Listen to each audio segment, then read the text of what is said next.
एक समय की बात है जब एक गांव में डाकुओं का बड़ा आतंक था। उन डाकुओं का सरदार था कालिया डाकू। कालिया डाकू के नाम से गांव का बच्चा बच्चा कांपता था। गांव में जैसे ही शाम होती सब लोग अपने अपने घर में छुप जाते। एक दिन की बात है जब मंगू खेतों पर काम कर रहा था कि तभी मोहन उसे बोला। अरे भैया, अभी तक यहाँ क्या कर रहे हो? देख नहीं रहे शाम हो गई है। हाँ बस मैं अभी यहाँ से निकल ही रहा था। हाँ भैया, जल्दी चलो वरना कहीं कालिया डाकू अपने आदमियों को लेकर आ ना जाए। है भैया, बस जा ही रहा हूँ। मंगू अपने खेतों का काम निपटा ही रहा होता है कि तभी वहाँ उसे ढूंढते ढूंढते उसकी बेटी लीला आ जाती है। मंगू उसे वहाँ देख बड़ा परेशान हो जाता है। अरे लीला बेटी, तू यहाँ क्या कर रही है? बाबूजी, मैं तो आपको ही ढूंढने आई हूँ। माँ कब से आपकी राह देख रही है और आप घर नहीं आए, इसीलिए उन्होंने मुझे आपको बुलाने भेजा है। ठीक है, चलो जल्दी घर चलते हैं। मंगू और लीला दोनों घर की तरफ आने लगते हैं कि तभी कालिया डाकू की बंदूक की आवाज आती है। क्या बात है, गांव में अभी से इतना सन्नाटा छाया हुआ है। लगता है सब मेरे डर से जल्दी सो गए। कालिया डाकू की आवाज सुनकर मंगू और लीला की हालत खराब हो जाती है। अरे बेटी, जल्दी जल्दी चलो, कालिया डाकू ने हमें देख लिया तो जान से मार डालेगा। मंगू इतना बोलता ही है कि तभी पीछे से आवाज आती है। मंगू और लीला पीछे मुड़कर देखते हैं तो पीछे कालिया डाकू होता है और उसके हाथ में लंबी सी बंदूक होती है। कालिया डाकू की नजरों से आज तक कोई बचा है जो तुम बचोगे? सरदार, हमें जाने दो, छोड़ दो हमको। अरे अरे अरे अरे, इतना डर किस बात का है भाई? मैंने अभी कहा तुमको कुछ कहा। कालिया डाकू बात तो मंगू से कर रहा होता है पर उसकी नजर लीला के ऊपर होती है। वो लीला की खूबसूरती सर से पांव तक देख रहा होता है। ए लड़की, नाम क्या है तुम्हारा? ये मेरी बेटी है, इसे जाने दो सरदार। अरे ओ, मैं तुझसे नहीं, इस सुंदरी से बात कर रहा हूँ। दूर हटो मुझसे, समझे? अच्छा जी, इतना गुस्सा? आज तक किसी ने इतनी हिम्मत नहीं की जो मुझे ऐसे बोल सके। तुझे तो मैं अभी बताता हूँ। और उसे अपने साथ ले जाने लगता है। बेचारा लीला का बाप हाथ पैर जोड़ता रह जाता है और रोने लगता है, पर कालिया डाकू उसकी एक नहीं सुनता। इधर लीला खुद को छुड़ाने की खूब कोशिश करती है पर कालिया डाकू को उस पर भी तरस नहीं आता। मुझे जाने दो, मुझे मेरे बाबूजी के पास जाने दो। मुझसे गलती हो गई, मैं ऐसे नहीं बोलूंगी अब, मुझे माफ कर दो। मुझे तू एक नजर में भाग गई थी और अब मैं तुझसे ब्याह रचाऊंगा। नहीं, कभी नहीं, ऐसा कभी नहीं हो सकता। कालिया डाकू उसे अपने ठिकाने पर ले जाता है और उसे एक कमरे में बंद कर देता है। उसके बाद वो पंडित को बुलाकर उसे जबरदस्ती शादी की तैयारी करता है। लीला को जब कुछ समझ नहीं आ रहा होता तो वो कालिया डाकू की बंदूक उठाती है और उसके सर पर रखकर गोली चला देती है। कालिया डाकू उसी वक्त मर जाता है। आज इससे सबको छुटकारा मिल ही गया, मार डाला मैंने इसे। लीला वहाँ से फटाफट भाग जाती है। लीला जैसे ही अपने घर पहुँचती है तो उसके पिता और उसकी माँ उसे देखकर बड़े खुश होते हैं। मेरी बच्ची, तू आ गई। मुझे यकीन नहीं हो रहा, आखिर तो उस कालिया डाकू के चंगुल से कैसे बचकर भागी? हाँ बेटी, आखिर तू कैसे बचकर आई?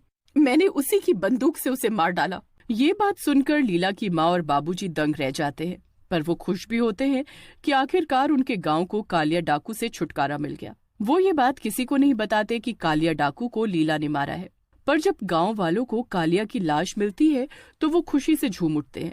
उस दिन के बाद सब गांव वाले सुकून की जिंदगी जीने लगते हैं और उनको किसी का डर नहीं रहता। सब बहुत अच्छा चल रहा होता है, पर अचानक एक रात किशन लाल को रात के वक्त घोड़े पर सवार एक भूत दिखता है जिसके हाथ में बंदूक होती है। वो भूत किशन लाल के सामने आकर खड़ा हो जाता है। अब किशन लाल की हालत एकदम खराब हो चुकी होती है। अबे भूत! अरे हमारे गांव में भूत! भागो! अरे मुझे जाने दो, मैंने तुम्हारा क्या बिगाड़ा है? कहाँ है वो लड़की जिसने मुझे मारा है? कहाँ है वो? अरे कौन सी लड़की? किसकी बात कर रहे हो? वही जो बहुत सुंदर है। मुझे वो लड़की चाहिए, वरना मैं सबको मार डालूंगा। अरे पर तुम हो कौन? डाकू, कालिया डाकू हूँ मैं। वापस आ गया हूँ अपनी मौत का बदला और उस लड़की को अपने साथ ले जाने। जाओ, जाकर बता दो सब गांव वालों को कि अगर मुझे वो लड़की नहीं मिली तो मैं गांव की सभी लड़कियों को मार डालूंगा। किशनलाल रात के अंधेरे में भागता हुआ गांव वालों को जाकर उठाता है। अरे वो आ गया है, कालिया डाकू आ गया है। ये बात सुनकर सब गांव वाले हैरान रह जाते हैं क्योंकि कालिया डाकू तो मर चुका होता है। अरे पर वो तो मर चुका है ना। हाँ वो मर चुका है और अब उसका भूत आया है अपनी मौत का बदला लेने। किशनलाल फिर सारी बात गांव वालों को बताता है। अगले दिन शीला और लीला की माँ कुएं पर पानी भर रहे होते हैं और तभी शीला लीला से बोलती है, तुमको तो पता ही होगा कि आखिर वो कालिया डाकू का भूत गांव में वापस आ गया है। बोल रहा था कि उसे किसी गांव की लड़की ने मारा है और अब उस भूत को उसी लड़की की तलाश है। वो लड़की अगर उसे ना मिली तो वो रोज गांव की एक लड़की को उठाकर ले जाएगा। घर जाकर वो सारी बात लीला और उसके बाबूजी को बताती है। हे भगवान, ये क्या हुआ? अब हम क्या करेंगे? अगर गांव वालों को पता चल गया कि उस कालिया डाकू को मैंने मारा है तो वो मुझे उसके भूत के हवाले कर देंगे। मुझे उसके पास नहीं जाना माँ, मुझे बचा लो।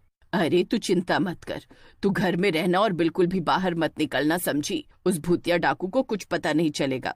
अब लीला घर से निकलना एकदम बंद कर देती है और रात को कालिया डाकू का भूत गांव में रह रही कविता नाम की लड़की को उठा लेता है। अरे बचाओ मुझे, अरे कोई मुझे इस भूत से बचाओ। कोई नहीं बचाएगा तुझे। अगर बचाना है तो उस लड़की को मेरे पास लेकर आना होगा। अब रोज रात को उस डाकू का भूत गांव की एक लड़की को उठाकर ले जाने लगता है। बेचारे माँ बाप अपनी आंखों के सामने अपनी बच्चियों को जाते देख रहे होते हैं पर कुछ कर नहीं पा रहे होते। अरे आखिर है कौन वो लड़की जो हमारी गांव में रहती है और उसने उस डाकू को मारा? अगर वो लड़की उस भूत को नहीं मिली तो वो तो गांव की सभी लड़कियों को ले जाएगा।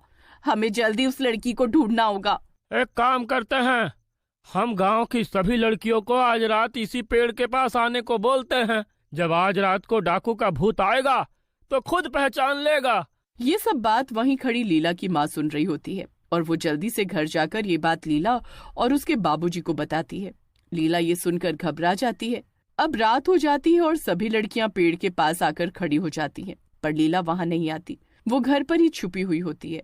रात को जब उस कालिया डाकू का भूत आता है तो सब लड़कियां घबरा कर कांपने लगती हैं। अरे वाह, आज तो लगता है सभी गांव की लड़कियां आई हुई हैं। मजा आ गया। हाँ, हमने आज गांव की सभी लड़कियों को बुला लिया है। जिस लड़की की तुमको तलाश है वो इसी में कोई है। बताओ कौन है वो? आखिर हमें भी जानना है और उसे तुम ले जाओ अपने साथ। बस बाकी सबको छोड़ दो। ये तो तुम सबने बहुत अच्छा किया। कहाँ है वो लड़की? कहाँ है? वो भूत सब लड़कियों को ध्यान से देखता है पर उसमें लीला तो होती ही नहीं है और वो गुस्से से लाल हो जाता है। वो लड़की नहीं है यहाँ। कहाँ छुपाया है उसको तुम सबने? अरे हम तो सभी लड़कियों को लेकर आए हैं, हम ऐसा क्यों करेंगे? आखिर कौन है वो लड़की जो आज यहाँ नहीं आई? लीला नहीं है यहाँ और मैंने उसे बहुत दिनों से नहीं देखा। हाँ सही कहती हो, मैंने भी कब से उसे नहीं देखा। पहले तो रोज नहर पर आती थी। अब पिंकी और शीतल लीला का नाम ले देते हैं और गांव वाले तुरंत लीला के घर जाते हैं। वो लीला को बाहर आने को बोलते हैं पर वो जाने से इनकार कर देती है और रोने लगती है। मुझे बचा लो माँ, मत करो उसके हवाले। मेरी बेटी को मत लेकर जाओ। वो डाकू इसे उठाकर ले गया था और इससे जबरदस्ती शादी कर रहा था, इसलिए इसने उसे मार डाला। इस लड़की ने खुद को बचाने के लिए उसे मारा, पर अगर हमने इसे उस भूत के हवाले नहीं किया तो वो गांव की सभी लड़कियों को अपने साथ ले जाएगा। ये सुनकर लीला को बाकी लड़कियों के लिए बहुत बुरा लगता है और वो खुद ही उस भूत के पास चल देती है। उसके माँ बाप उसे बहुत रोकते हैं पर वो किसी की नहीं सुनती। जब वो उस भूतिया डाकू के सामने पहुंचती है तो उसकी खुशी का ठिकाना नहीं होता। मिल गई। आखिरकार मुझे ये मिल ही गई। अब मैं इससे शादी करूंगा। पर उसके लिए तो मेरी जरूरत होगी ना। चलो मैं तुम्हारी अभी शादी करवाता हूँ।